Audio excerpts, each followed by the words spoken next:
Hi, boys and girls. So the votes are in, and believe it or not, there is an equal tie. Half people chose A Bad Case of the Stripes, and half people chose The World's Greatest Elephant. So we're going to start with A Bad Case of the Stripes this week, and next week we're going to start The World's Greatest Elephant. Makes it kind of fair, and it's exciting to read both because I really do love both books. So, lucky me, and I think lucky you too. A Bad Case of Stripes.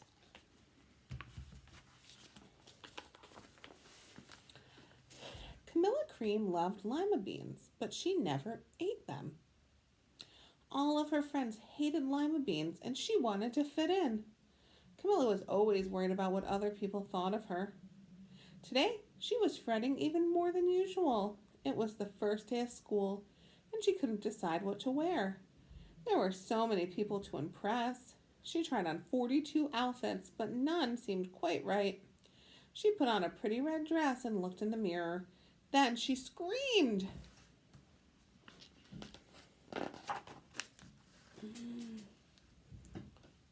Her mother ran into the room, and she screamed too. "Oh, my heavens!" she cried. "You're completely covered with stripes." This was certainly true. Camilla was striped from head to toe. She looked like a rainbow. Mrs. Cream felt Camilla's forehead. "Do you feel all right?" she asked. "I feel fine," Camilla answered. "But just look at me." "You get back in bed this instant," her mother ordered. "You are not going to school today." Camilla was relieved. She didn't want to miss the first day of school, but she was afraid of what the other kids would say, and she had no idea what to wear with those crazy stripes.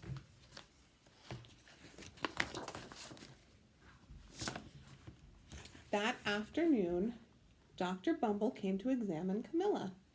"Most extraordinary!" he exclaimed. "I've never seen anything like it. Are you having any coughing, sneezing, runny nose, aches, pains, chills, hot flashes, dizziness, drowsiness, shortness of breath, or uncontrollable twitching?" "No," Camilla told him. "I feel fine." "Well then," Dr. Bumble said, turning to Mrs. Cream, "I don't see any reason why she shouldn't go to school tomorrow. Here's some ointment that should help clear up those stripes in a few days. If it doesn't, you know where to reach me." And off he went. Love this illustration.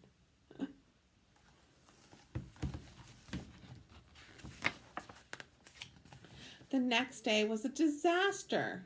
Everyone at school laughed at Camilla. They called her Camilla Crayon and Night of the Living Lollipop. She tried her best to act as if everything were normal, but when the class did the Pledge of Allegiance, her stripes turned red, white, and blue, and she broke out in stars.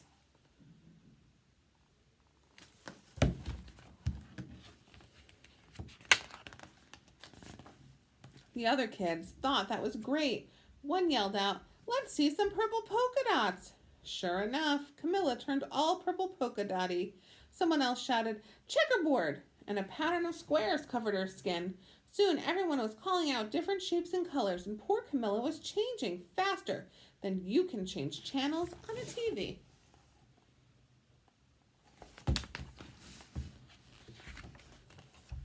That night, Mr. Harms, the school principal, called. "I'm sorry, Mrs. Cream," he said. "I'm going to have to ask you to keep Camilla home from school. She's just too much of a distraction, and I've been getting calls from the other parents. They're afraid those stripes may be contagious." Camilla was so embarrassed. She couldn't believe that 2 days ago everyone liked her. Now nobody wanted to be in the same room with her. Her father tried to make her feel better. "Is there anything I can get you, sweetheart?" he asked. "No, thank you," sighed Camilla. What she really wanted was a nice plate of lima beans, but she had been laughed at enough for one day.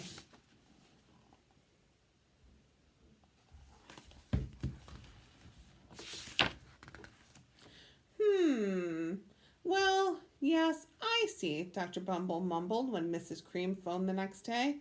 "I think I better bring in the specialist. We'll be right over."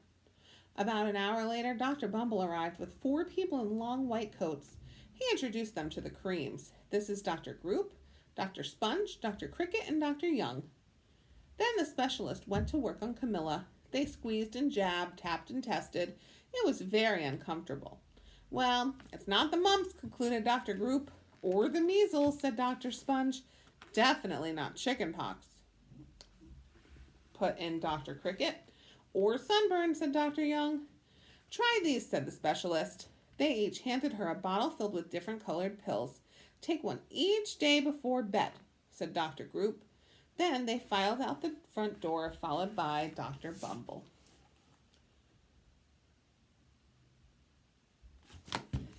Great illustrator. That night, Camilla took her medicine. It was awful. When she woke up the next morning, she did feel different. But when she got dressed, her clothes didn't fit right. She looked in the mirror, and there, staring back at her, was a giant, multicolored pill with her face on it.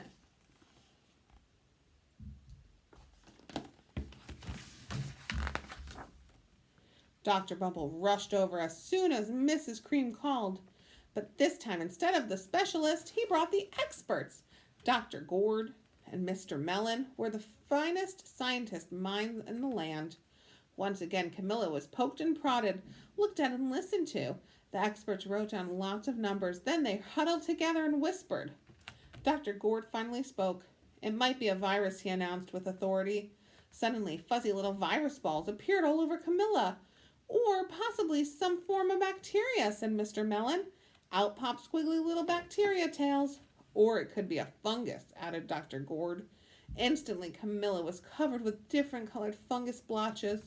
The experts looked at Camilla, then at each other.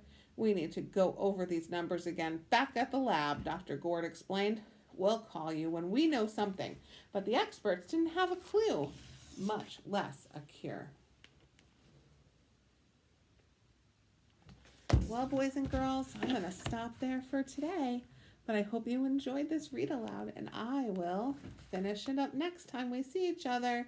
Have a great day.